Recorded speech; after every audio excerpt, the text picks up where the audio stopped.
To think something so small can connect you to everything that matters. When your life and all you love are on the line. When every second counts in the emergency room, providing immediate access to your medical records. Because Bob has trouble remembering all his medications. Because I'm in love with my kids' kids. Because now I'm looking out for both of us. Because I have diabetes, but it doesn't have me. Because I spend my life in the ER trying to save yours. There is no credible cause for concern about implanting these tiny microchips under your skin. There's been over 10 million pets in 15 years that have had this microchip without any problems. The morph of where we're going to put that chip. Stockbroker Roble Johnson is one of the pioneers. Today he's having a chip implanted in his arm. Okay. Now you're going to feel a little pressure. Okay. If ever he becomes an emergency patient, he can be instantly identified. Yeah. How did that feel? Fine, that's fine. Okay, great. Doctors think it will soon be as commonplace as vaccinations. You're chipped. Okay. You should play that number today. The scanner powers up, wave it over the arm, pulls up the unique 16-digit identification number, and through a serial port that's at the bottom of the scanner, it goes to a computer or a laptop where immediately my picture, my driver's license information, and my relevant medical records would pop up on the screen. Instead of GPS bracelets, convicts would be forced to have a device implanted. Instead of ankle bracelets, sex offenders might have something like this implanted. Parents are putting these chips in kids in Mexico where there's a higher risk of kidnappings. The scanners are put up at airports and bus stations, so if a chipped child is there, police know. I think it's good because it's really fast, the queues go quicker so that you don't have to spend all break queuing up for the food. Your parents can pay online and you don't have to worry about losing your money or getting it stolen or anything.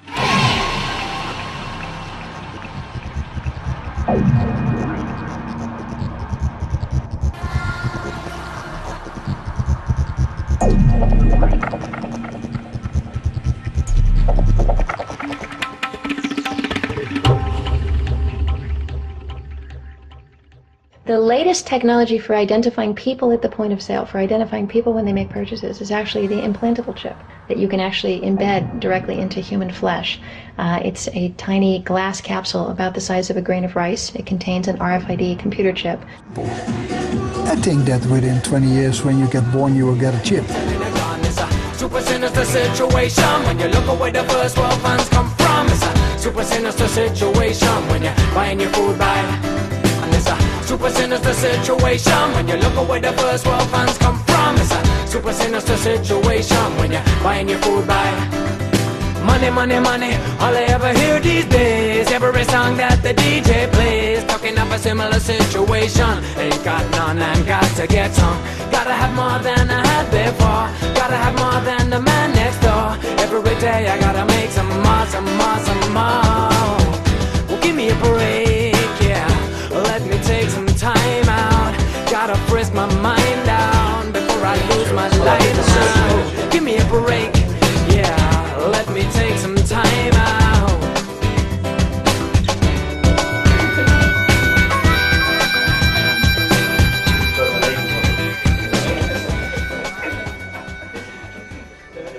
You know, there is an increasing amount of support for a microchip for buying and selling. Some people are kind of saying that people are going to be forced to take it, but I think eventually people will be queuing up themselves and taking it. I would not have a problem at all if they wanted to put a microchip in me to help out with any kind of medical security, anything. I'd be fine with it. I saw my thing about the money and banking. I hope in the future I can take one in my right hand. I think it's very cool actually. It's a cool concept. If I was to have a microchip which would benefit me on a personal level, I wouldn't have any problems with the ramifications. Like, for instance, if I had a microchip which would allow me discounts, say, on like toll roads or purely financial reasons, which was exclusive to that, then I'd have no problem. I got chipped. My whole office is getting the chip. I already got the chip. I've got the chip. We got the chip.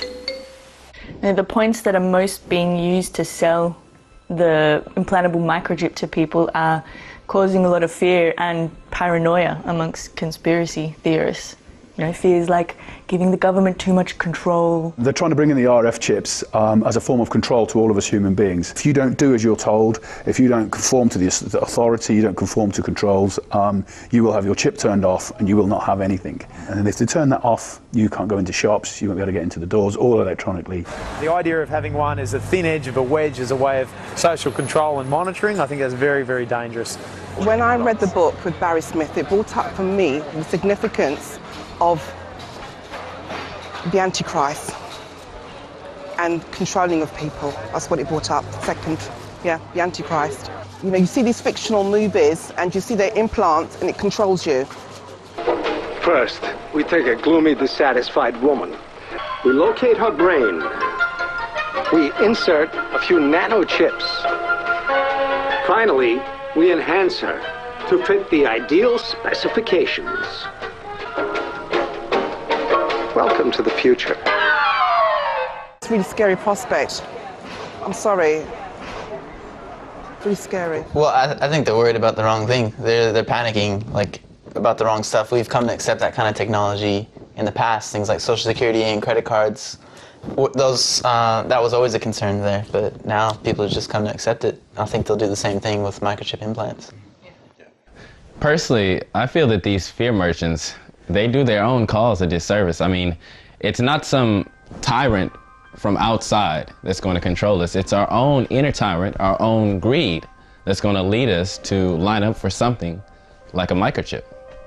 When talk turns to the microchip implant being used for buying and selling, control or no control, I think most people would change their story. I feel very strongly that I would say no, but when it comes to you can't travel, or maybe you can't get a job, or you can't get social services, I think that was pretty disturbing, because that's the point at which most people are going to, even if they wanted to say no, might feel forced to say yes. Are there any conditions under which I would allow myself to be microchipped? I don't think so. So basically what you're saying is either you're in this monetary system with the microchip monetized system, or you're outside of that system, and you're asking me is what would I choose? If you take the blue pill, the story ends. You wake up in your bed and believe whatever you want to believe. You take the red pill, you stay in Wonderland, and I show you how deep the rabbit hole goes. Well, you know, that's a difficult question, because we all like creature comforts, you know, we all like to have a house. My biggest theory is that it's not ever going to be implemented. I think it's very scary what you're talking about with that company, that it put it in your hand and, you know, might get to that point where you need to have that or you can't buy anything, and I think it's very, very scary. I would hope that this company, that it wouldn't get pushed to the point you were talking about, but yeah, that's all I have to say. If it was an essential to life, which again I hope it would never be, I would put it in my body, but I would hope it never would come to that point. Would you take the very chip? No way, no, no.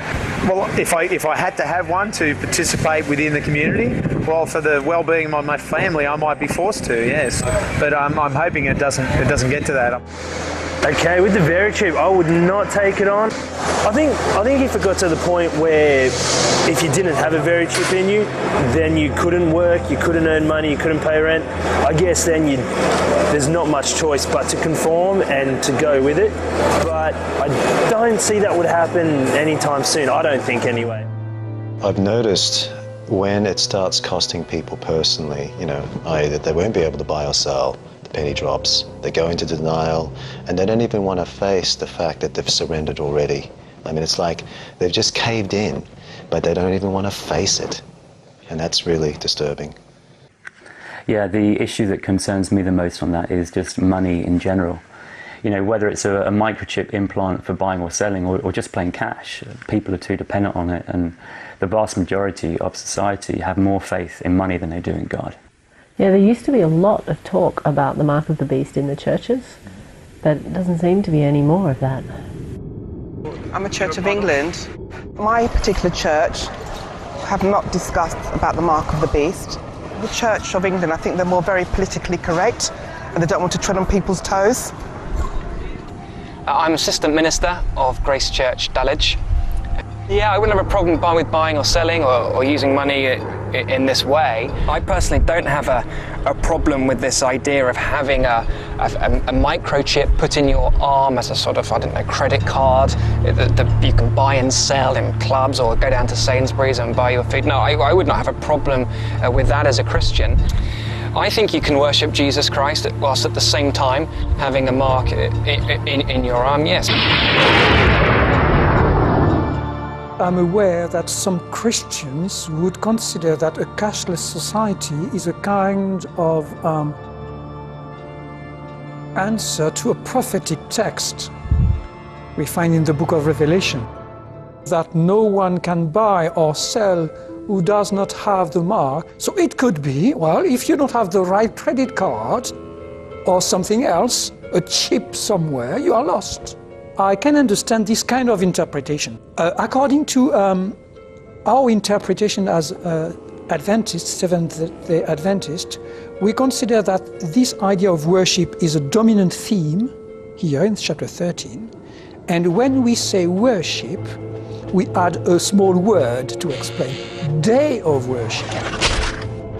This idea of selling or buying is not the main topic of chapter 13. We would consider that the Sabbath, that is Saturday, is the day of worship of the believers, the children of God, and there is another day, which is the Sunday, all right? The mark of the beast would be, okay, you go for the Sunday. The mark of the beast is the Sunday worship. If I was given a microchip to shop and to do what I have to do with, I'll accept. It won't be the mark of the beast. The mark of the beast is when you go against God's holy day. My church has discussed the microchip. When it's given out, if it has nothing to do with the law of God, it can be received and used. Not so many churches have taught about the mark of the beast. They actually are silent about it, and they don't really teach you about it and how to avoid it. My particular church have not discussed about the mark of the beast. If you want to have a congregation that's big, or you want to have people follow you, then you got to speak about prosperity. It's like, okay, God is going to raise you up, or God is going to give you this, He's going to heal you, He's going to give you this or that. And I've been trying to show you that the Bible teaches that God wants you to be rich, that God wants you to prosper. He wants you to be abundantly supplied. If you concentrate on prosperity and you think your life revolves around money, then you're worshiping the beast. And when we say worship, we add a small word to explain, day of worship. I think you can worship Jesus Christ whilst at the same time having a mark in your arm, yes. Most of the churches, or the vast majority of the churches, are not teaching the masses or the followers, that would be followers of Christ, about the money, and that the money is a way of worshiping, is a form of worshiping the beast. Hallelujah! Money coming to me now! Money coming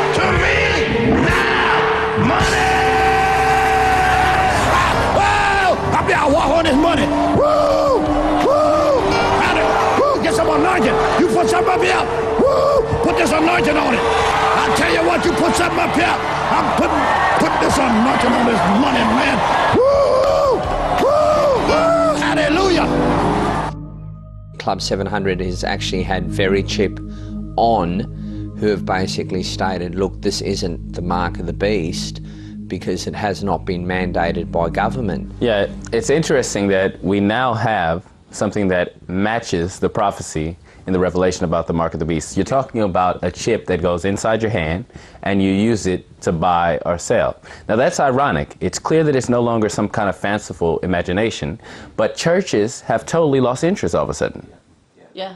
Yeah, like even trying to get an interview with a minister, you know, on the topic of Bible prophecy, is pretty near impossible these days. Yeah. You know, and I think those that do agree to, you know, to be interviewed, I reckon that they must probably get disciplined about it afterwards, because it shows them up. It shows them up that they haven't got a clue. You know, they don't really know. Yeah. Well, is it really that clear? Well, what do you mean by that? Well, are we just assuming that it's the connection between the prophecy and the revelation and the microchip implant is really that clear? Well, maybe what we could do is like go out on the street and show people, you know, the Bible passage, show people like the article about the very chip, and talk to people, you know, explain to people about the very chip and see if people see it as clearly as we do. Yeah, why not? We've got the equipment, we've got the resources, we've got the motivation, let's do it. Yeah. All right. Okay. Did you tap the mic? Have you got any spare batteries? I think so, we've got some tapes. Excellent. All right, London, here we come. Jess, we'll give you a call when we get to town, okay? Take care. See you. Bye-bye. See ya. Okay.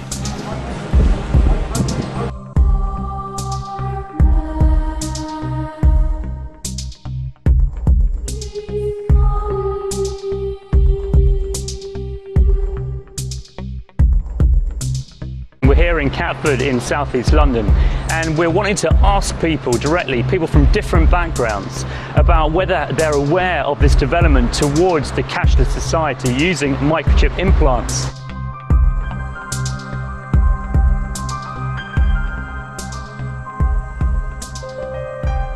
Okay. And it causes all, both small and great, rich and poor, free and bond, to receive a mark in their right hand or their foreheads. And that no man might buy or sell save he that he had the mark or the name of the beast or number of his name.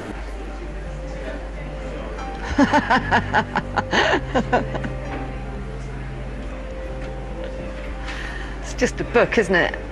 I haven't got a lot of time for the Bible. To me, that's just words.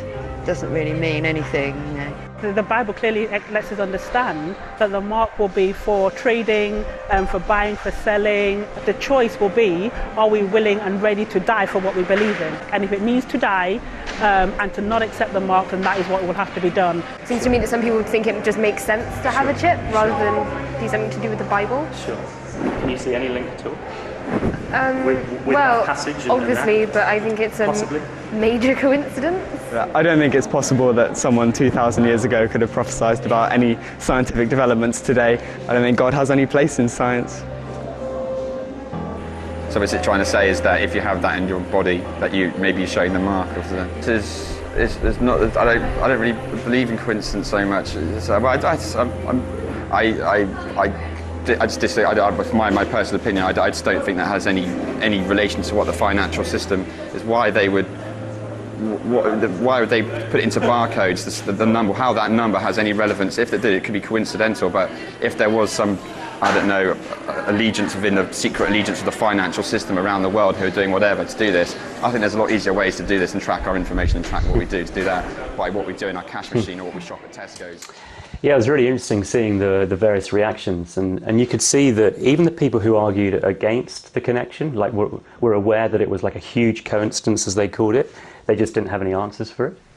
Yeah, I was also impressed, actually, how many people, you know, just out there on the street, had a grasp, you know, had a really good understanding of the whole concept, even though sometimes, you know, they had no religious background at all. Yeah. And there are a few people I spoke to who could see that there really would be pressure on them to take this chip. You know, a chip that the marketers and makers of it say they would never force on anybody. Yeah, right. Should we keep watching? Yeah. Yeah. But there is a fine line between that. Well, I don't see the relevance in that. But I think what you're right, no, it's not your opinion.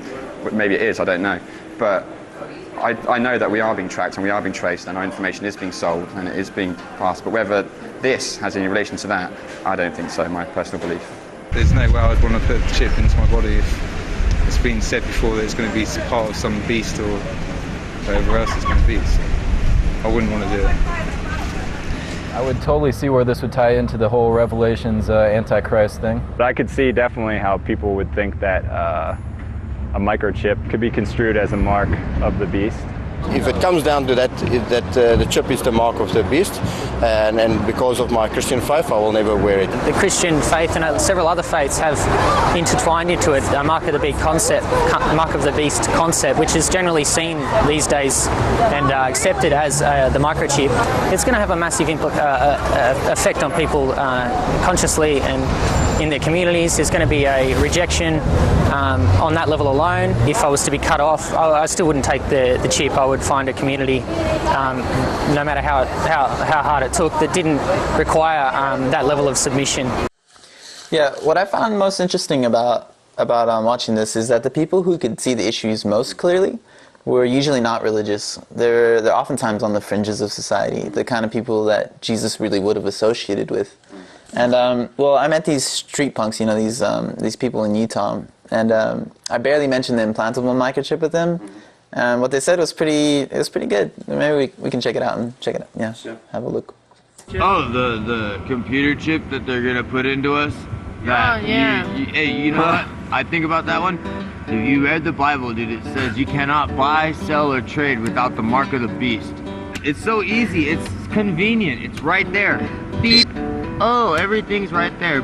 Beep. And I will never ever put a chip in me or in any of my children. Oh no, that's I don't want to be marked. Man. The people that actually have the chips and the cards, you would not believe how much that they actually waste.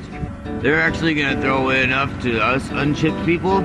We can actually survive, dude, without chips. Because money is just paper shit. It's nothing. Why would I trade like paper shit that you can't use? There's no use for it. Like, you can't make it into anything. You can't grow anything with it. This is not your property. This is property of the United States government, and this is a federal offense.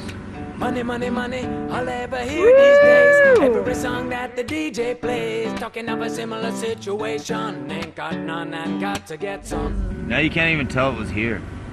Alright? What is still here is us. Us, human beings. The people who need to take care of each other instead of taking care of yourself. I met someone at an alternative gathering who was like an atheist, and he did much the same thing. He brought it up without me even mentioning it, you know, as soon as I mentioned the very chip. And it still just amazes me how people who, you know, you wouldn't even consider to be religious can see the obvious even more than the supposed experts on the Bible. There's an interesting passage in the book of Revelations which talks about the mark that is placed on people, where nothing shall be bought or sold without this mark. I'm not a Christian. I don't even believe in God in the conventional sense of the word. However, as with all ancient texts, the Bible deserves to be looked at carefully and to see if there's anything in it that might be of interest historically. I'm hoping a time when maybe the genuine message of Jesus will come through. Did you see that? Did you see that? I'm hoping for maybe, this is an atheist saying, I'm hoping for the genuine message of Jesus to come through. I mean, that is a classic. Yeah, you can imagine Jesus going around and gathering his disciples from people like this, you know? Yeah. They're all a bit radical in one way or another. Hardly a suit and tie amongst them. I don't know a lot about the Mark of the Beast prophecy, and I don't know a lot about this chip thing, but from what you've told me just then, it seemed pretty similar. No, I'd never take a chip. I'd never microchip myself. I think it's kind of interesting, like talking about people being chipped in the future. I engage with wild food. Engaging with like the natural world, wild plants, does make you wild in the sense that you want to rebel against standardization, manipulation, control, all these things which I think people are seduced into because they're being manipulated, because the world is so complicated, it's so stressful. Using plants in that way and relating to people in that way just makes you, you will never be ripe for manipulation. You will always rebel. I will never be chipped voluntarily. They'll have to hold me down, they'll have to knock me out. Not taking the microchip could end up meaning that you would starve to death. I understand that. I'm not Christian myself, and I'm not that knowledgeable about Revelations, but I know that when they talk of a mark of the beast, it's for buying and selling, and everyone in society must bear this mark to operate and function. But there needs to be some resistance to this agenda. On a practical level, if it does end up that most people have got the microchip and there is a few resistors still out there, I think they will be hunted down. They'll be targeted for elimination. I think I would refuse the very chip under all circumstances, even if there was the threat of imprisonment, the threat of death. People from all religions know that something's wrong in these times. This is the most serious chess game that's ever been played. This game is so cunning, it is so deceptive. You can't say that this is of human origin. It is that in depth. It's the decisions that you make, and whether you succumb to the system and just say, look, the pain and the misery that I'm feeling, I'll succumb to, taking the very chip, and so I can access food. Whereas for me, I'd rather starve and eat rocks before I took it. That is great. It is starting to show that there are actually some individuals out there who've got some character that seems to be so lacking in today's society. The kind of character that would literally be willing to die before doing something that they know is wrong. It seems like a lot of other people, though, have really missed the need to, count the cost. I don't know that they have missed it, though. I mean, how many of them started backpedaling when we raised the question of what will you do when you can't buy or sell? Yeah, the kind of people who have what it takes to refuse the mark, I think they're going to have to be, maybe fanatics, if I can say that, like idealists who would be ready to give up everything, change their whole entire lifestyle before they would go against their conscience. Maybe we messed up by not giving people the next chapter in the book of Revelation to read. The one where it really hits home how seriously God views this whole concept of the mark. Well, this guy knows what it's about. You can tell by what he's saying. But let me read it out.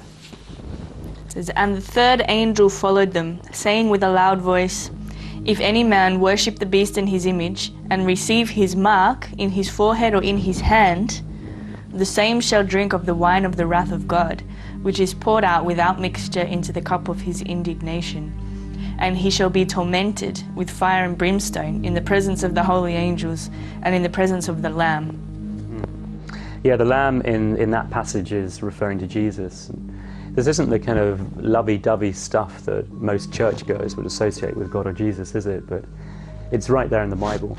Maybe people should stop telling God how to do his business. And if he says there's going to be a day when he's had enough of mankind's disrespect for him, then so be it. Yeah. And let me read on. "And the smoke of their torment ascends up forever and ever, and they have no rest day nor night, whoever worships the beast and his image, and whoever receives the mark of his name." Yeah, from that, it seems that accepting the mark is the point of no return for mankind. And I think we're on the verge of that point right now in human history. Not the line in the sand, it's the line in the concrete. That is where it's drawn. I think that is where the soul is lost. It's as simple as that. It is a choice of serve the mainframe or mammon or whatever you want to call it. But there is obviously a definitive line. Actually, I did let that one marketing guy who I interviewed in the cafe earlier read the passage, which is probably why he fell to pieces so much. My guess is that he'd never even heard of that passage before, and he chose not to accept it, probably because it was easier to stay in denial. I don't know. I think that's very negative. I don't like to think these things negative. I wouldn't want to read that paragraph then think that's a negative thing.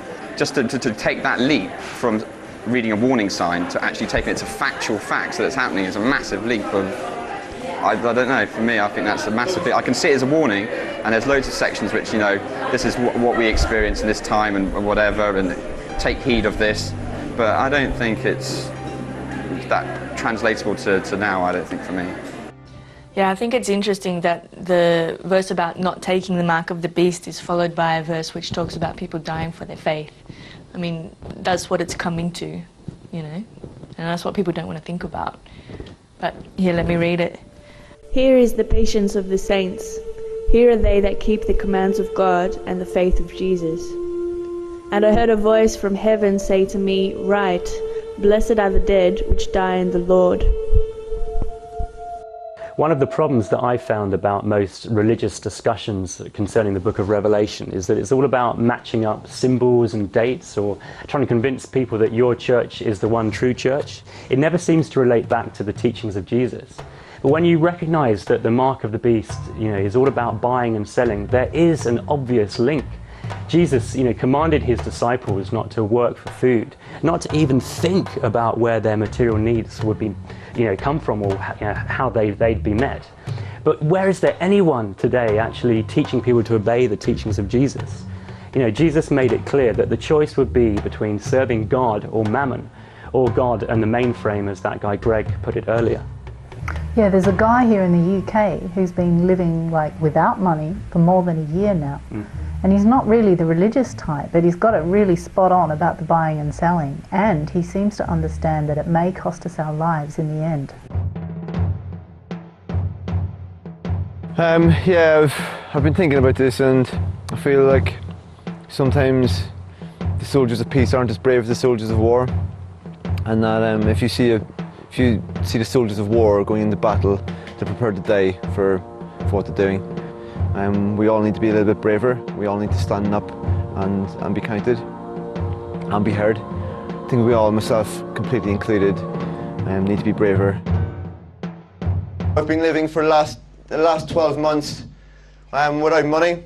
Where we used to find security in friends and family and the greater communities we lived in, we now see security in notes and coins.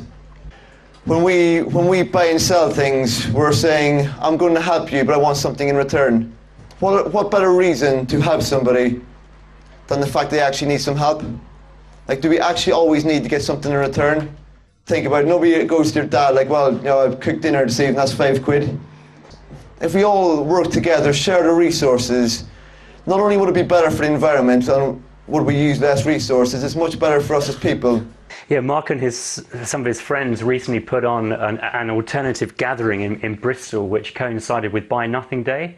I think it was called the Free Economy Festival, and it was a fantastic day because everything was done for free. No money changed hands, no one was paid for what they did, and even the food itself was free because it was rescued from supermarket bins. Yeah, they fed more than 1,000 people, and there was still food left over. So it was a really good illustration of those what those street punks that you interviewed, Jesse, were saying about how you could survive on what the people throw away. Here's some footage of the gathering. So just here at the Buy Nothing Day Festival, and there's an army of volunteers, as you can see, busily prepping a 3-course meal, which is going to be served later on. So it's great to be a part of this.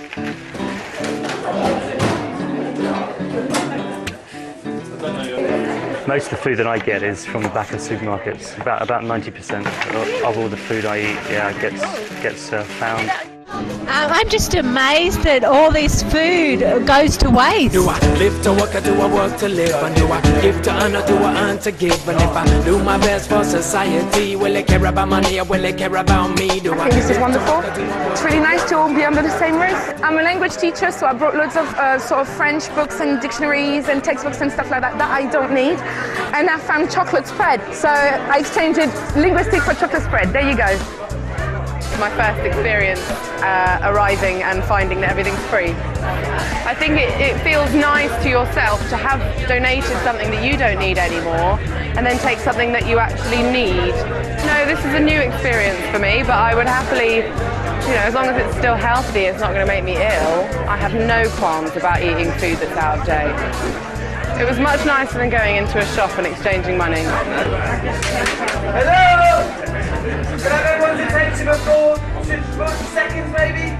I know there's a wonderful clothes swap going on. What we're doing is we're doing a clothes swap. So basically any clothes that you like them, they're good clothes but you just haven't worn them for a while. You bring them along, trade them in, like this nice, jazzy waistcoat. Yeah. And then see if you can find anything that you like. I think it's a fantastic way of kind of making an active decision to kind of not involve money in things. You don't need money if people are prepared to share and swap. A whole new word. Swap.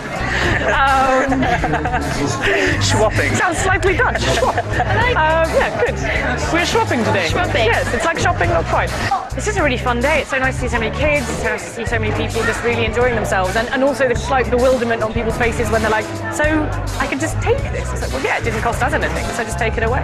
People are surprised that everything is free, but it's just proof that it can exist and it can happen. Money's a pain in the neck. It's useless. It's like controls people, turns people into, I don't know, things that they don't want to be. Just doing whatever is thrown at me really. I was helping with some furniture being brought in, just chopping some potatoes now, and clearing up later on, and anything that needs doing, I'm up for doing it. I think I'm powering up the music system. Not sure how. Certainly, I think like people's generosity of spirit is always there. Just needs to be given the space to sort of freely flow. Ooh, his shining eyes still see. Ooh, the docile dreamers roam. Ooh, have it all, but the best from me. We got home, we got barracks and drums and a rich. I was sits on your throne. I got empathy. You got apathy. I got home. I think that was funny.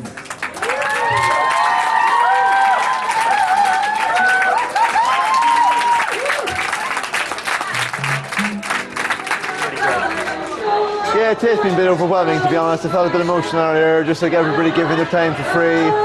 These guys work their arse off all day. Like, I haven't seen people get paid a lot of money work this hard, non-stop, relentlessly. There's been a couple of thousand people through the doors here today at some point, and just experiencing living without money for one day. I do think that is a significant point. Which point? Well, the fact that what happened there was just for one day. I mean, people had a lot of fun. We all did. But as we've seen from the other footage, it's going to take a lot more dedication than that. I think Mark Boyle definitely could see that, but I'm not so sure that the others did. It's not just going to be about giving up the things we don't need. We may one day actually be forced to lay down our lives for one another. Yeah, I interviewed someone at that festival who was talking quite seriously about living without money. But it seemed like even in that setting, she seemed sort of somewhat cautious about what she was saying. I'm nervous about talking about it to people because even the hippiest of hippies get like their prickles come up when you start talking about doing the job that you want to do and not having to enslave yourself for your money, because no one wants to have to do it, so everybody hates it. So when someone comes along and says you don't need to do this, everyone gets like, but I do, I have to. And that tension, I think it all hangs on that tension in some ways. I mean, it compromises you're never giving totally and you're never receiving totally when you're using money, because you're always aware of the back current of the exchange. But when you don't use money, if you just are giving something and you're not thinking about what you're going to get back, it's a full-hearted give. If you have to acknowledge to yourself your vulnerability, and you cannot pretend that you're not vulnerable, when you've got money, it masks over your natural insecurities, the needs that everybody has. We all pretend that we don't all share like these basic needs, and we can get away with that with money. But when there's no money, you're much more aware of how dependent on each other you are, and you're much more open in your vulnerability, which is a much more heart-centered, it's much braver, much more heart-centered way to live. Well, it's almost like a spirituality. There's that guy in the States, it is a spirituality for. Yeah. Yeah, I actually got an interview with Swello where he lives at his cave in Utah. He's the guy who's been living without money for 10 years, right? Yeah, 10 years, yeah, that's right. Dang. This is like my home base here. Like I have a cave here. And I usually stay here in the winter time. The cave's small, so I can keep it warm in the winter pretty easily. But I also have a camp in town, and that I move around now and then. It's very temporary. Well, everything is. And often in warmer months, I travel around the country, just live wherever randomness takes me. I remember thinking, going through periods where I thought that, or I wondered why we didn't practice the teachings of Jesus. It's like he was more of an icon to be worshipped than to be followed in practice. We divide the world up among different religions and philosophies, but to me there's only two. And it doesn't matter whether you call it Christian, Hindu, Buddhist, whatever. Basically they all boil down to love or money, God and mammon. The Buddha said there are two paths, one leads to wealth, one leads to nirvana. And Jesus said one leads to mammon and one leads to God. So those are the only two religions in the world. One's spiritual and one's materialism. So there are no grounds under which I would allow myself to be microchipped.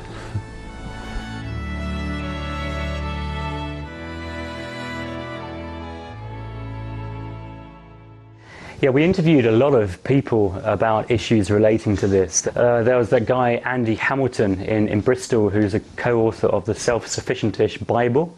Fergus Drennan, who's a sort of famous wild forager. Greg Nicoletis, who's the founder of the We the People Will Not Be Chipped movement, who works closely with Catherine Albrecht. It's quite a few people. I think that Swello and Mark Boyle represent the two strongest proponents of this message, though. Because I think they have their act together and they're more than just talk. So how do we include what we're doing in the film? Well, the cameras are rolling. Why don't we just talk into the cameras? Okay, here goes. So we don't normally live in houses like this. We don't live without money entirely, but we do live without working for money. And as a group, some of us have been living like this for more than 20 years. We get most of our food from the back of supermarket dumpsters. We live and travel in vehicles that run on waste vegetable oil. Yeah, and we use solar panels to get our electricity from. But really we're preparing for a time where we won't be having vehicles at all and we'll be living pretty much like Swello. Yeah, we're training. We're learning how to survive just through faith in God, and we're preparing for a time when people of conscience in the world everywhere are going to have to survive without buying and selling. Some of us will die in the process, but there is a great need for us to be preparing right now. A big part of that preparation is getting the message out to others, like we're doing with this film. But we need to be clear that it's not all about us either. It's about people finding a faith that's bigger than money, and then linking up with others who have a similar kind of vision. There are dark times ahead, but God wants to prepare us for it by teaching us to take the message of Jesus seriously right now, before the axe falls.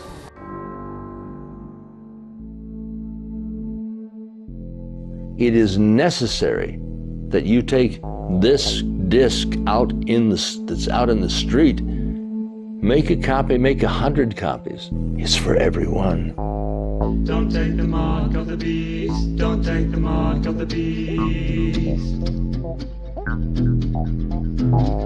Don't take the mark of the beast. Don't take the mark of the beast. conspiracy. That's why they're feeding us TV, CDs, video games and DVDs, so we'll believe these to be giving us verity. Welcome to the edge of subliminal tyranny. They're giving you liberty to be who you wanna be, as long as you constantly enslave the economy. It's corporate thuggery. Soon they'll be giving you microchip technology. If you wanna be free, then please leave this scene. Flee your ID from the beast BC. These prophecies will release the remedy, but if you practice them, you will be caught a radical enemy. Keep your energy clean and redeem peace free. We believe the greed breeds mean deeds. We sow the seeds to achieve a real peace, but we will never take the mark of the beast. Don't take the mark of the beast. Don't take the mark of the beast. In times of dark as these, please don't take the mark of the beast. Don't take the mark of the beast. Don't take the mark of the beast. In times as dark as these, please don't take the mark of the beast. What is going on? We got a choice in store that'll count for oh so long. One chance to make it right. One path that leads to life. One path that leads to fire.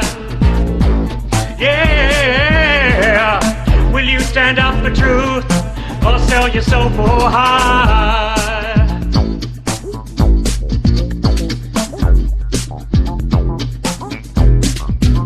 What trick is this? That the barcode is 3 6s fixing it. 3 parallel lines with a 6 in it. Time to open up your eyes, get the scriptures in. The church is paralyzed, so they're missing it. When money's out of lies and no Christians in. They claim to follow Christ, but they're dissing him. They're so busy shouting praise, they ain't listening. I know the picture's grim. It's gonna get worse, but first it's a curse. It's coming upon the face of the earth. The human race will give birth to the worst person, and nerds may even lurk in the church. Is how it works. They try to insert a